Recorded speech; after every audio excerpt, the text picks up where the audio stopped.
Il existe un code gravé dans la pierre à travers tout l'Égypte. Il est caché à la vue dans l'impossible précision des gigantesques caisses en granit, dans des mines inondées antérieures aux pharaons eux-mêmes, et dans des structures gigantesques qui ne devraient pas exister. L'histoire officielle nous parle de ciseaux en cuivre et de force humaine. Mais la pierre raconte une autre histoire.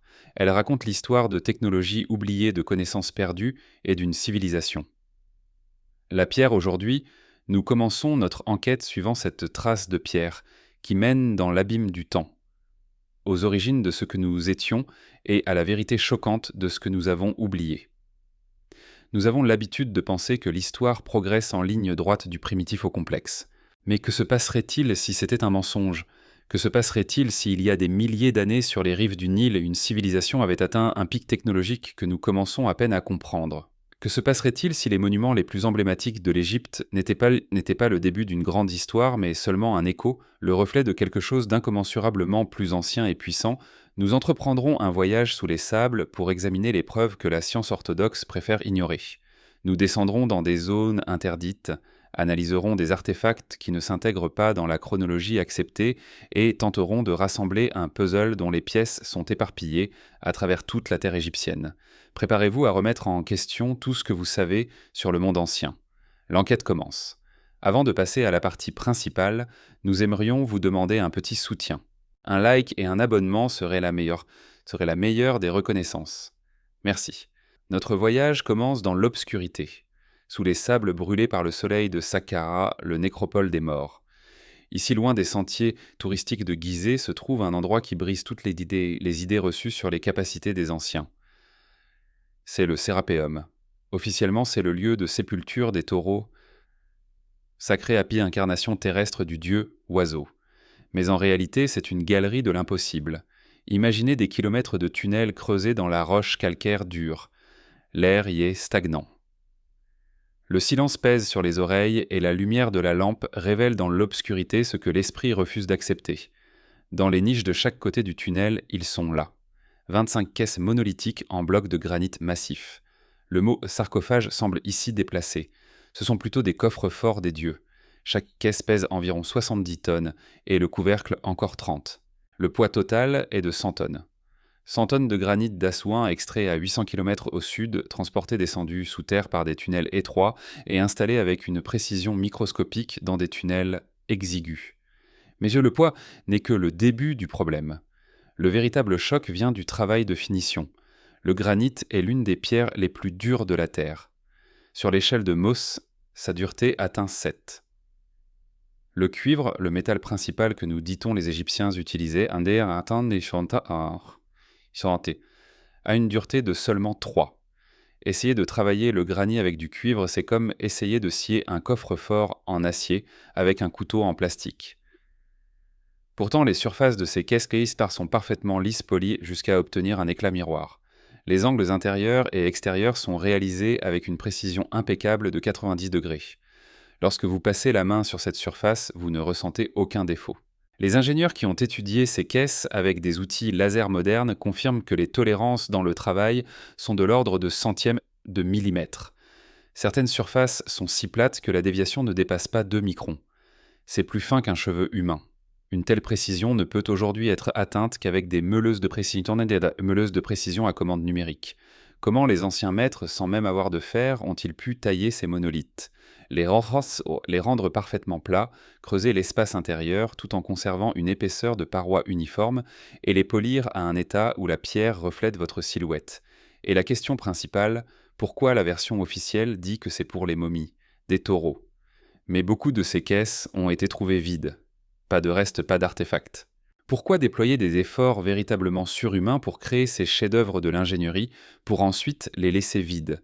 Dans l'un des sarcophages que le découvreur du Sérapéum Auguste Mariette a ouvert, on a effectivement trouvé des restes momifiés d'un taureau, mais ils étaient recouverts de bitume et mélangés à des éclats de pierre, ce qui ressemble davantage à une sépulture secondaire qu'à une destination initiale.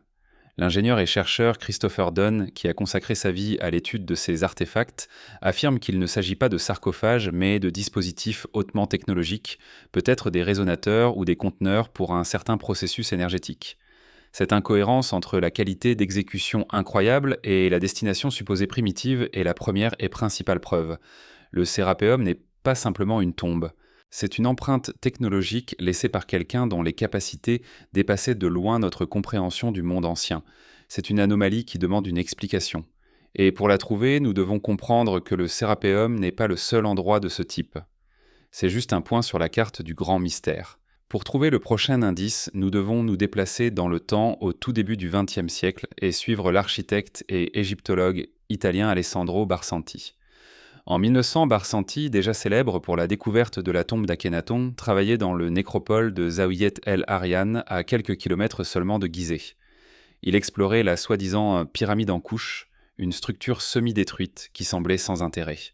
Déçu par l'absence de découverte, il décida de retourner à Gizeh par un chemin différent en passant par le plateau supérieur. Et là, son regard de professionnel s'attarda sur ce que d'autres auraient ignoré. Un tas d'éclats de granit et de poussière de granit fine. C'étaient des traces évidentes de la taille de la pierre et pas de calcaire local, mais du précieux granit d'Assouan. L'intuition de Barsanti lui dit que quelque chose d'important se cachait juste sous ses pieds. Il rassembla une équipe et commença des fouilles. Déjà 2 jours plus tard, sous une couche de sable, il découvrit l'entrée d'une gigantesque tranchée creusée dans le plateau calcaire. À sa grande surprise, la tranchée était encombrée d'énormes blocs de calcaire, chacun pesant plusieurs tonnes. Ils avaient été jetés à l'intérieur de manière chaotique, sans aucun ordre, comme si quelqu'un avait essayé dans la précipitation de sceller, de cacher ce qui se trouvait en dessous. Cela ressemblait moins à une construction qu'à une dissimulation de preuves. Barsanti et ses hommes commencèrent à déblayer méthodiquement l'encombrement. Le 8 décembre, à une profondeur de 21 mètres, ils tombèrent sur le premier bloc de granit rose. Cette découverte fit battre le cœur de l'égyptologue plus vite. Le granit, en particulier le granit rose d'Assouan, était le matériau des constructions les plus sacrées et importantes. Son utilisation ici dans cette fosse cachée indiquait que Barsanti était sur le point d'une grande découverte. Au fur et à mesure qu'ils avançaient, les blocs de granit devenaient de plus en plus nombreux. Ils formaient une sorte de gigantesque structure au fond de la tranchée. En février 1905, l'équipe avait dégagé le fond qui était pavé de gigantesques blocs de granit de 30 tonnes. Mais le plus étonnant était que ces blocs étaient assemblés comme des pièces d'un gigantesque puzzle scellé avec un mortier extrêmement résistant. Ils formaient un sol pratiquement impénétrable. Barsanti était convaincu que ce n'était pas une fondation mais un toit scellant l'entrée d'un monde souterrain. Pendant les fouilles, les ouvriers trouvèrent sur les pierres des inscriptions mystérieuses, des cartouches portant le nom d'un pharaon inconnu. Les esquisses furent envoyées aux principaux égyptologues du Caire, mais personne ne put parvenir à un consensus sur leur origine ou leur signification. Le mystère ne faisait que s'approfondir. C'est alors que Barsanti fit sa découverte la plus étrange. Au centre du sol en granit se trouvait une baignoire ovale parfaitement taillée dans un bloc de granit rose. Elle était polie jusqu'à obtenir un éclat miroir et soigneusement scellée par des couches de chaux et d'argile. Lorsque le couvercle fut retiré avec difficulté, il n'y avait ni trésor ni momie à l'intérieur. Juste un mince revêtement noir sur les parois. Barsanti supposa que c'étaient les restes d'une sorte d'offrande liquide évaporée depuis des milliers d'années. Mais pourquoi faire de tels efforts pour tailler, polir et sceller hermétiquement une baignoire contenant un liquide au centre de cette colossale structure souterraine? Barsanti était obsédé par l'idée de percer le sol en granit. Il utilisa des treuils et des mécanismes, mais les blocs étaient si étroitement ajustés et imbriqués qu'il était impossible de les déplacer. 2 événements renforcèrent sa conviction qu'il y avait un vide sous le sol. Tout d'abord, au bout nord de la tranchée, son équipe découvrit un escalier parfaitement fini, menant vers le bas, directement vers le sol en granit trop élégant pour de simples ouvriers. Il était clairement destiné à une descente cérémonielle dans des chambres cachées. Deuxièmement, lors d'une forte pluie, la tranchée fut inondée. Mais ensuite, le niveau de l'eau baissa soudainement et rapidement, comme si elle s'était évaporée dans une cavité cachée sous ses pieds. Mais le destin était contre lui. En 1906, l'argent pour les fouilles était épuisé. Des années passèrent à chercher un nouveau financement. Il reprit les travaux en 1911. Mais la tâche de percer le sol en granit se révéla trop complexe et coûteuse. Barsanti fut contraint d'arrêter à nouveau les fouilles sans jamais découvrir ce qui se cachait en dessous. Il mourut en 1917, laissant derrière lui l'un des plus grands mystères de l'égyptologie. Et ensuite, quelque chose d'encore plus étrange se produisit. Le site de fouilles de Barsanti resta abandonné pendant des décennies. Mais dans les années 60, lorsque des scientifiques italiens décidèrent de poursuivre son œuvre, le gouvernement égyptien annonça soudainement que toute la zone de Zaouiet El Arian était une zone militaire fermée. L'accès était et reste interdit à ce jour. Pourquoi ? Qu'est-ce qui se trouve sous ce sol en granit qui a nécessité de classer un site archéologique entier ? Le mystère de Barsanti est devenu d'une nature géopolitique. Et cela a marqué un tournant dans notre enquête. Nous avons été confrontés à quelque chose qui n'est pas seulement oublié, mais activement caché. Le mystère de Zaouiet El Arian prend un nouveau sens choquant lorsqu'on le considère dans le contexte de la construction la plus célèbre et la plus mystérieuse de la Terre, la Grande Pyramide de Gizeh. Pendant des siècles, on nous a assuré qu'il s'agissait de la tombe du pharaon Khufu, Khéops. Mais cette théorie s'effondre face aux faits. À l'intérieur de la pyramide, aucune momie, aucun trésor, aucun artefact funéraire n'a jamais été trouvé. La chambre du roi, supposée lieu de sépulture, ne contient qu'une caisse de granit brut vide et sans couvercle. De plus, la conception même de la pyramide, avec son système complexe de puits étroits de galeries et de chambres, est absolument non fonctionnelle en tant que tombe. Dans les années 60, l'ingénieur Edward Kunkel a avancé une théorie radicale. La Grande Pyramide n'était pas une tombe, mais une gigantesque pompe hydraulique destinée à irriguer le désert. Il affirmait que les chambres intérieures et les passages fonctionnaient comme partie d'un système hydraulique. La théorie fut accueillie avec scepticisme, mais dans les années 90, l'ingénieur maritime John Cadman l'a développée. Il construisit un modèle à échelle de la chambre souterraine de la pyramide et prouva qu'elle pouvait effectivement fonctionner comme une pompe à eau créant de puissants coups hydrauliques. Mais les expériences de Cadman ont conduit à une découverte inattendue. La pompe générait de puissantes vagues de compression des impulsions à basse fréquence qui pouvaient être converties en énergie. Cela souleva une question stupéfiante. Les anciens Égyptiens auraient-ils pu utiliser la Grande Pyramide pour produire de l'électricité ou un autre type d'énergie ? Les recherches de Cadman ont montré que c'était possible. Le revêtement extérieur de la pyramide en calcaire blanc était un excellent isolant. Les structures internes en granit riche en quartz possédaient derrière des propriétés piézoélectriques capables de générer une charge électrique sous pression. Le pierre doré couronnant la pyramide, le pyramidéion, pouvait servir à collecter et concentrer l'énergie. Dans cette lumière, la fosse de Zaouiet El Arian cesse d'être simplement une tombe inachevée. Son sol en granit, la baignoire ovale avec son revêtement noir pourrait être le reste d'un électrolyte. Tout cela pourrait être des composants d'un ancien système énergétique lié au complexe de Gizeh. Peut-être est-ce la raison pour laquelle cet objet a été si urgemment et si soigneusement classifié, car il détient des preuves d'un niveau de technologie qui change complètement notre perception du monde ancien. Les preuves des incroyables réalisations d'ingénierie des anciens ne se limitent pas à Gizeh. Le père de l'histoire Hérodote, qui vécut au peu siècle AV, Chétsé, décrivait une structure qui, selon lui, surpassait en magnificence même les pyramides. Il parlait d'un labyrinthe situé près de la pyramide à Awara. Selon lui, c'était un complexe gigantesque avec 3000 chambres, dont la moitié était au-dessus du sol et l'autre moitié en dessous. Il écrivait « J'ai vu cette structure et elle dépasse toute description. Si quelqu'un rassemblait tous les murs et les grandes créations des Grecs, il s'avérerait qu'il a fallu moins de travail et d'argent pour ce labyrinthe que pour celui-ci. » Hérodote n'était pas seul. Plus tard, le géographe grec Strabon décrivait ces plafonds des murs monolithiques, chacun fait de gigantesques plaques de pierre. Pendant longtemps, les récits du labyrinthe étaient considérés comme des fictions. Mais à la fin du XIXe siècle, le célèbre archéologue britannique Flinders Petrie commença des fouilles au pied de la pyramide de Hawara sous les ruines d'un village plus récent. Il découvrit un immense champ de débris de pierre et de fragments, tout ce qui restait d'une colossale structure en pierre. Ces dimensions correspondaient aux descriptions des auteurs anciens. Petrie conclut qu'il s'agissait des fondations du légendaire labyrinthe qui était si grand qu'il pouvait contenir les temples de Karnak et de Luxor réunis. Le labyrinthe fut détruit à l'époque romaine, ces pierres étant utilisées pour construire d'autres bâtiments. Mais l'histoire ne s'arrête pas là. En 2008, une équipe de géophysiciens du projet Mataha a scanné cette région à l'aide d'un radar géologique. Les résultats furent stupéfiants. Profondément sous ce que Petrie considérait comme les fondations, le radar a détecté un réseau dense de murs de chambres et de couloirs à une profondeur de 8 à 12 mètres. Cela signifiait que Petrie n'avait trouvé que le toit du labyrinthe et qu'une grande partie de celui-ci pourrait encore exister sous terre intacte. Mais lorsque l'équipe tenta de publier ces résultats sensationnels, le Conseil suprême des Antiquités d'Égypte, dirigé par Zahi Hawass, interdit la publication, invoquant des considérations de sécurité nationale. Ce n'est que 2 ans plus tard, sous la pression du public, que le rapport fut publié, confirmant l'existence d'une colossale structure souterraine. Pourquoi la découverte d'une des merveilles du monde ancien a-t-elle été accueillie par une tentative de censure que se trouve dans ces salles souterraines que l'on tente de cacher avec tant de soin? Le labyrinthe n'est pas simplement un bâtiment perdu. C'est une autre preuve d'une énorme couche d'histoire cachée.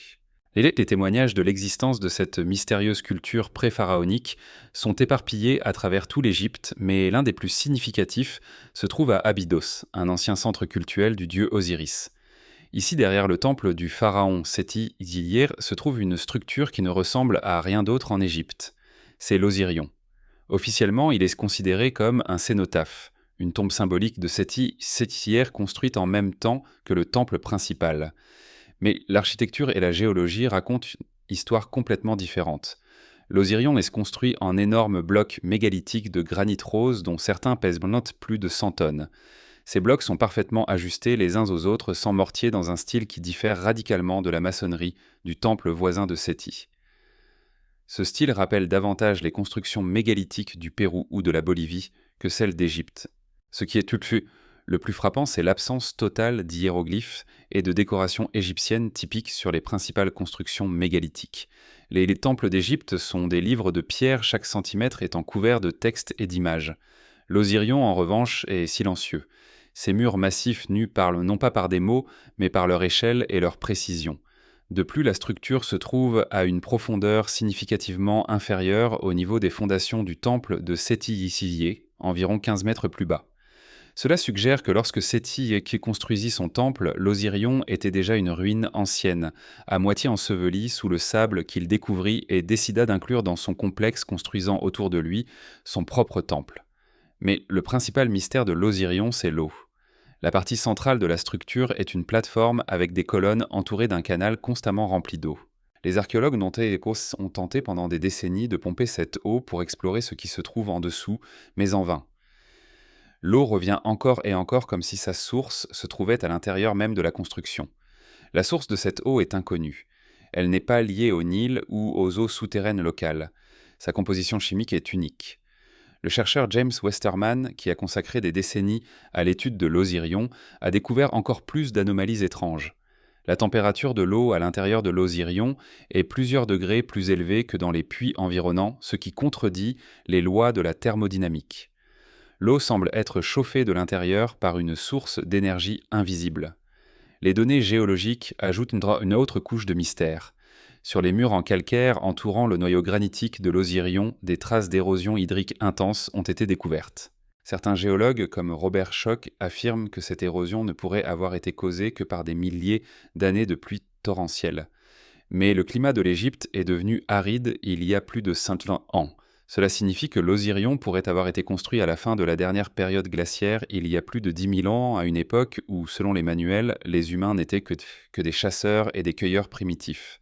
L'Osirion n'est pas simplement un temple, c'est un artefact géologique et d'ingénierie indiquant une civilisation qui possédait des technologies pour travailler avec des blocs massifs, connaissait l'ingénierie hydraulique et existait des milliers d'années avant les premiers pharaons.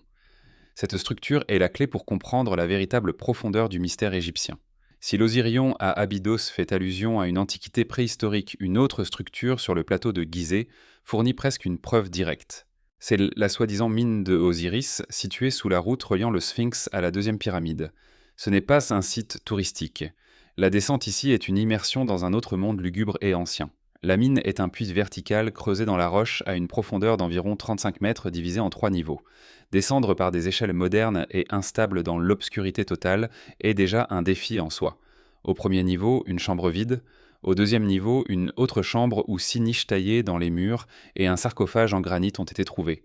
Mais le plus étonnant attend au troisième niveau, le plus bas. Après avoir descendu la dernière mine, la plus profonde, vous vous retrouvez dans une grotte inondée. Au milieu d'un lac souterrain se trouve une île de pierre sur laquelle se dresse un autre sarcophage massif en granit. Cette image est l'incarnation exacte du mythe égyptien de la tombe d'Osiris, située sur une île entourée des eaux du chaos primordial. Mais ce n'est pas un mythe, c'est une réalité taillée dans la roche sous Gizeh. Officiellement, la mine est attribuée à la période tardive, mais des recherches récentes contredisent complètement cette datation. Le sarcophage du deuxième niveau a été analysé par la méthode de thermoluminescence optique. Cette méthode permet de déterminer quand le minéral a vu la lumière du soleil pour la dernière fois. Les résultats furent choquants. La pierre du sarcophage n'a pas été exposée à la lumière depuis au moins 350 avant Djetrusé. C'est de plusieurs siècles plus ancien que la date officielle de construction des pyramides. La mine d'Osiris existait bien avant Khéops et Képhren. Mais ce n'est pas tout. Le matériau de l'un des sarcophages, le dacite, une roche volcanique dont il n'existe pas de gisement en Égypte. Les géologues ont confirmé que les plus proches gisements de cette pierre se trouvent en Europe. Comment et pourquoi les bâtisseurs préhistoriques ont-ils transporté un bloc de dacite de 40 tonnes d'un autre continent pour le descendre dans une mine de 30 mètres sous Gizeh ? La logistique de cette entreprise est inimaginable même aujourd'hui. Et encore une fois, comme dans d'autres endroits anormaux, nous sommes confrontés à des étrangetés indiquant des technologies inconnues. À l'intérieur des sarcophages, des niveaux de radiation élevés ont été enregistrés. L'un d'eux était recouvert d'une fine couche de bitume, à l'intérieur sous laquelle on a découvert un revêtement métallique contenant du plomb. Le plomb, comme on le sait aujourd'hui, est un excellent isolant contre la radiation. Pourquoi les anciens bâtisseurs avaient-ils besoin de blindage à l'intérieur du sarcophage ? Quelle fonction remplissait-il réellement ? Dans un documentaire, Zahi Hawass a personnellement montré un tunnel latéral au niveau le plus bas, affirmant qu'il n'avait pas encore été exploré. Aujourd'hui, ce tunnel est bloqué par des parpaings. Qu'ont-ils trouvé là et pourquoi cela a-t-il été caché ?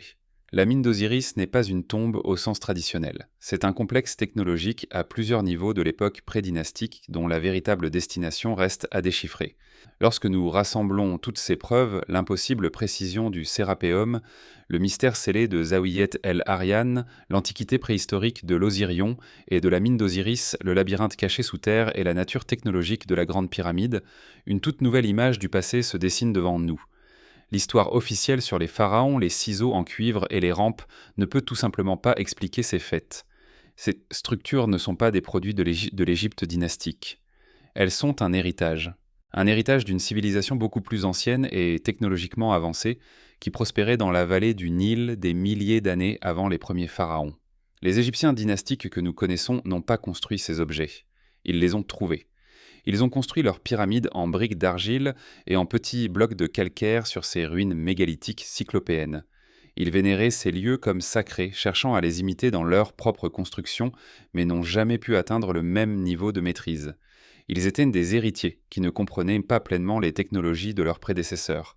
C'est pourquoi les sarcophages de la mine d'Osiris sont vides, et pourquoi il n'y a pas d'inscription dans le Sérapéum. Les pharaons utilisaient ces artefacts anciens mais ne connaissaient pas leur destination initiale. Cette théorie explique toutes les incohérences. Elle explique pourquoi la technologie de taille de la pierre en Égypte ne s'est pas développée progressivement mais a plutôt décliné. Les plus anciennes constructions sont les plus perfectionnées. Elle explique l'utilisation du granit et du diorite qui étaient hors de portée des technologies des pharaons. Elle explique les traces de traitement mécanique telles que les spirales sur l'artefact de granit cairn. Qui ne pouvait être laissé que par une perceuse à grande vitesse avec une pression d'alimentation énorme. La rainure sur ce cairn pénètre dans le granit de 200 mm par tour avec une perceuse moderne à diamant, une vitesse qui n'est pas accessible. Quelle était cette civilisation ? Nous ne connaissons pas son nom, mais nous voyons ses empreintes. C'était une civilisation maîtrisant le travail avancé de la pierre, l'ingénierie complexe, peut-être la connaissance de l'acoustique et des vibrations, et même la compréhension des processus liés à l'énergie et à la radiation. C'était une civilisation dont la vision du monde était radicalement différente. Le chercheur René-Adolphe Schwaller de Lubix, qui a étudié le temple de Luxor pendant des décennies, a découvert que son architecture était basée sur des principes de transparence et de transposition. Lorsque les images d'un côté du mur complètent parfaitement celles de l'autre, comme si la pierre était transparente pour les créateurs. Cela témoigne d'une manière de penser complètement différente, d'une perception tridimensionnelle des connaissances intégrées dans la géométrie même du temple. Cette réévaluation nous pousse à regarder l'ensemble de l'histoire humaine sous un nouveau jour. Peut-être ne sommes-nous pas au sommet du progrès. Peut-être Sommes-nous une civilisation avec une amnésie récupérant lentement des connaissances que nos ancêtres lointains maîtrisaient à la perfection? Les découvertes en Égypte ne sont pas simplement des curiosités archéologiques. C'est un défi à notre arrogance, un rappel que sous les sables du temps se cachent des chapitres entiers de l'histoire de l'humanité que nous avons encore à lire. Notre enquête touche à sa fin, mais le dossier est loin d'être clos. Au contraire, nous sommes à l'aube de mystères encore plus grands. Chaque réponse engendre des dizaines de nouvelles questions. Si ce ne sont pas les Égyptiens dynastiques qui a construit ces structures mégalithiques, d'où venait cette civilisation et que lui est-il arrivé? S'agissait-il d'une civilisation mondiale dont les traces se trouvent également dans d'autres parties du monde, de l'Amérique du Sud à l'Asie du Sud-Est? Pourquoi ces connaissances ont-elles été perdues? Quelle catastrophe aurait pu effacer de la surface de la Terre une civilisation capable de déplacer des blocs massifs et de les traiter avec précision? Laser. Et peut-être la question la plus troublante. Pourquoi les autorités modernes et la science académique s'accrochent-elles si fermement à une paradigme obsolète, ignorant ou même cachant les preuves qui la contredisent? Pourquoi Zawiet El Arian est-elle toujours une zone militaire fermée? Pourquoi la découverte du labyrinthe souterrain a-t-elle été accueillie par une tentative de censure? Que cache-t-on encore sous les sables de Gizeh et d'Abydos? Qu'est-ce qu'on ne nous permet pas de voir? Ces questions restent sans réponse. Mais une chose est claire, l'histoire officielle de l'Égypte n'est que la pointe de l'iceberg.